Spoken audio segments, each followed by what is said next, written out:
You and your kid aren't cute at all. Get out of my house right now, my mother-in-law screamed at me. I froze. Her house? We lived here together, but I didn't argue. Okay, I said quietly, turning to pack my things. My husband, Mark, looked panicked. Wait, babe, you don't have to leave like this. I kept folding my clothes. Your mom told me to go, shouldn't I listen? Mark, stop wasting time with her. Come eat cake with me, his mom said, smirking like she'd won. That's when I decided I'd take my daughter and go back to my parents. My name is Lisa, I'm 34, an office worker, and married to Mark for 2 years. We met on a dating app and hit it off. He was sweet, planned great dates, and even helped with chores after we got married. When our daughter was born, he was a hands-on dad. I thought I had the perfect husband. But then I realized Mark was a mama's boy. At first, it was small things. How's dinner? I'd ask. Good, but my mom's is richer, he'd say. I tried cooking like his mom, but nothing was ever quite right. Then came the souvenirs. Every trip, he'd ask, what should I get my mom? Never my parents, just his mom. I thought it was just him being close to her, but then things got worse. One day, out of nowhere, Mark said, we should move in with my mom. What? Why? My parents are divorcing, Dad cheated. My jaw dropped. My father-in-law always seemed so kind. I can't leave Mom alone, Mark said, plus, she can help with the baby. It made sense, I could go back to work sooner, and Mark swore his mom liked me. I was wrong. The second she moved in, she turned into a monster. Ugh, this apartment is too nice for you, she sneered one day. Excuse me?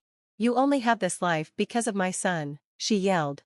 I stayed calm. Mark works hard, and I'm grateful. But inside, I knew this wasn't going to work. Now, she's kicking me out. And honestly, good.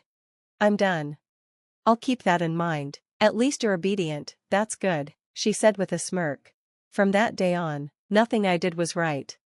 Who puts soy sauce on eggs? Use ketchup. This bathwater is weak. Boil it next time. Where's my after-bath ice cream? You should know by now. She lounged around all day while I juggled work, a toddler, and her ridiculous demands. I'd hoped she'd help with my daughter, but she'd play with her for 5 minutes before getting bored. Living together was hell, and the worst part? Mark was still wrapped around her finger. One evening, Mark, how was work? She cooed. Rough, my boss was stressed about deadlines, he sighed. That's workplace harassment, should I call your CEO? She gasped. Mark blinked. Mom, it's just a bad day.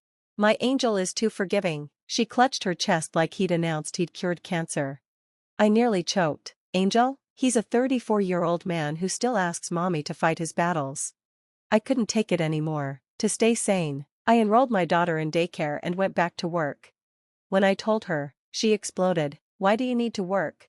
You'll have the house to yourself, I said sweetly. That shut her up. Fine, but keep this place spotless, she huffed. Then came the final straw. At my daughter's second birthday party, my monster-in-law shoved a gift at her. Open it, sweetie. No, my toddler smacked the box away. Undeterred, she tried feeding her cake. Look, strawberry. No, and a glob of cream splattered on her forehead. She lost it. You brat, this is why I hate spoiled kids, she screamed in my baby's face. My daughter burst into terrified sobs. I snatched her up, shaking. She's 2, you psycho.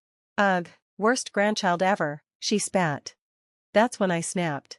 Says the woman who throws tantrums over bathwater. Her face turned purple. What did you? Pack your bags, I growled. You're moving out, today. Mark stood frozen, eyes darting between us like a scared rabbit. But this time, I wasn't backing down. You're a disgrace of a daughter-in-law. Fix your attitude, she shrieked, spit flying. Mark finally spoke up, but not how I'd hoped. Mom's right, you're overreacting. I stared at him. Our daughter is crying, and you're defending her? He shrugged. We can have another kid. I only have one mother. The room went silent. You're disgusting, I whispered. Don't talk to my son like that, his mom screeched. Neither of you are welcome here. Get out.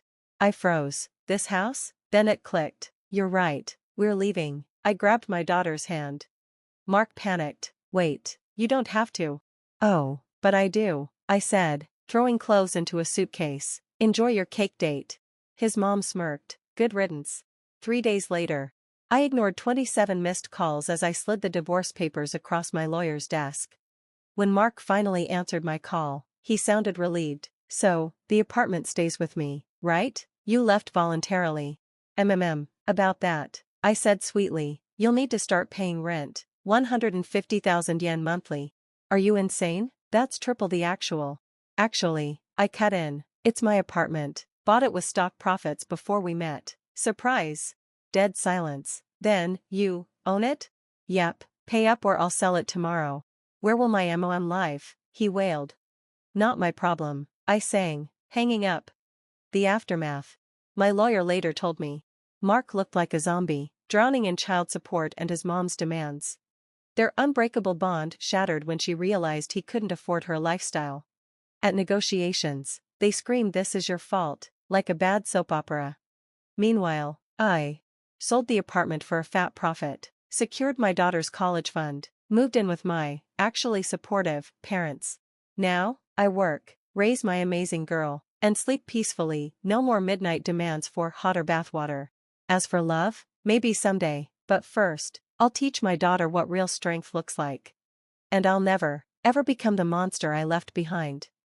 Thanks for watching. If you liked this video, please like, comment, and subscribe for more great stories. Don't forget to tap the notification bell, so you never miss an update. Share your thoughts in the comments, we love hearing from you. See you next time, and take care.